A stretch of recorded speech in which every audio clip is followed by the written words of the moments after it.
दर्शक बंधु धर्मज्ञान TV YouTube channel परिवार को आपण मान को स्वागत।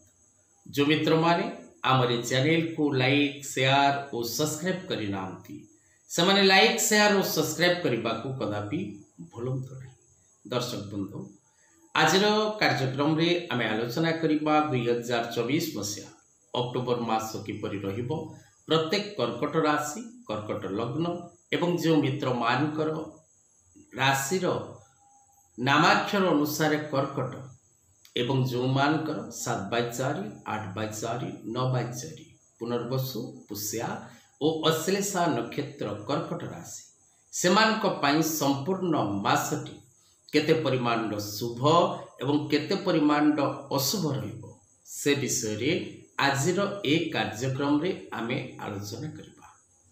तबे दर्शक बंधु कर्कट राशि राश्याधिपति मनकारक ग्रह चंद्रमा मित्र ग्रह रवि एवं मंगल विशेषकर कर्कट राशि व्यक्ति विशेष माने जदि मोती रत्न धारण करती माँ भुवनेश्वरी जंत्र कवच धारण करती एवं प्रत्येक दिन नमः शिवाय मंत्र पाठ करती जीवन रे जेते कष्ट जेते बाधा आसिले भी सेमान को रक्षा मिलता है।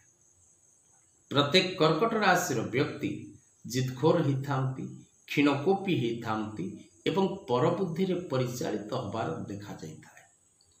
तेबे आसंतु जानिबा अक्टोबर मासटी आपनक पई केते परिमाण शुभ एवं केते परिमाण अशुभ फल नहीं आसुची।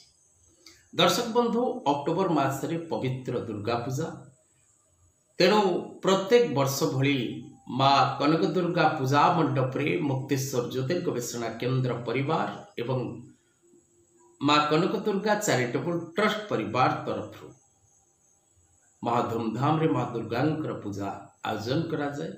जदि उक्त पूजा रे आपण निजे उपस्थित रही कालसर्प दोष गुरुचंडाल दोष मांगलिक दोष पितृदोष ग्रहण दोष विष दोष केमद्रुम दोष जदि आपन जन्म जातक अच्छी एवं तार निराकरण करने आपण चाहते बा कौन जमी विवाद कौन कोर्ट कचेरी माली मकदमा आपण अच्छा कौन शत्रु पीड़ा भोग कर व्यवसाय आपणकर भल भाव रे चलुनी तेबे तले दे नंबर जोगाजोग करंतु एवं उक्त समय रे आपण पूजा मंडप रे उपस्थित रही निज हाथ रे देवी मंडप रे पूजा करिवार सौभाग्य लाभ करंतु।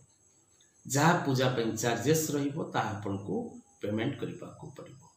एबे आसंतु जानिबा 2024 अक्टोबर मास किपरि रहिबो कर्कट राशि रो व्यक्ति विशेष मानक पई संपूर्ण भविष्य फल विशेष करी व्यवसाय क्षेत्र रे थिबा प्रत्येक कर्कट राशि रो व्यक्ति ए मास रे क्षतिग्रस्त हेबे। व्यवसाय क्षेत्र रे पतन दिग को गति करिवे शारीरिक असुस्थता भोग करिवे अत्यधिक व्यय जो आपण हैरान हेबे धनजनित समस्या ए मासटी सारा लागि रहिबो जगी रही चलिबा को चेष्टा करिवे। विशेष करी आपणकर इनकम ऑफ सोर्स जहा द्वारा आपण दि पैसा रोजगार करूचंती इनकम ऑफ सोर्स रे बाधा सृष्टि हबो कौन प्रकार प्रतिबंधक सृष्टि हम कौन प्रकार विपद सृष्टि हबार जोग रही मानसिक अशांति मध्य आपण गति करिवे। पारिवारिक जीवन में अशांति कलह मनांतर मतांतर शिकार है। कर्कट राशि व्यक्ति विशेष माने विशेषकर महिला माने निज पिला मानक पई चिंतित रहिबे छात्र छात्री माने विचलित रहिबे शिक्षा ग्रहण करिबा पद्धति रे व्यतिक्रम देखादेव बा विघ्न सृष्टि होबार जोग रही। शत्रु माने आपण को हैरान करिवे शत्रु माने आपण को कष्ट देवे रोग ऋण और शत्रु पीड़ा ए मासरे आपण भोग करिवे।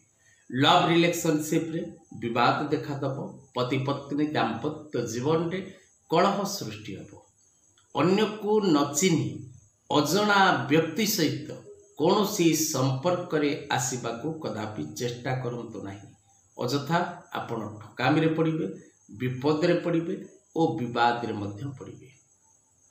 राजदंड कोर्ट कचेरी माली मकदमार सम्मुखीन होबार जोग रही। कर्कट राशि तीनोटी नक्षत्र पुनर्वसु, पुष्या और अश्लेषा। प्रत्येक नक्षत्र व्यक्ति सावधान हिसाब से चल प्रचल होबार आवश्यकता रही। विशेषकर कर्कट राशि व्यक्ति जदि दूरयात्रा करिबार अछि बा आपण प्रत्येक दिन जानवाहन चलाचल करुचंती बा जानवाहन रे आपण यातायात करुचंती तेबे सावधान रहिबा नित्यंत जरूरी अटे। कर्कट राशि व्यक्ति विशेष मान जदि आम देखा तेबे अक्टोबर मासटी पूर्ण शुभकार नुहे, तेणु प्रतिकार करिबार आवश्यकता रही। प्रत्येक दिन आपण नमः शिवाय मंत्र पाठ करंतु, एकमुखी रुद्राक्ष जदि धारण करिपारिबे सर्वोत्तम रहिबो। आपणक पई मासटी पूर्ण शुभप्रद नुहे। आजिर कथा वस्तु को एठी रखिबा। जय जगन्नाथ।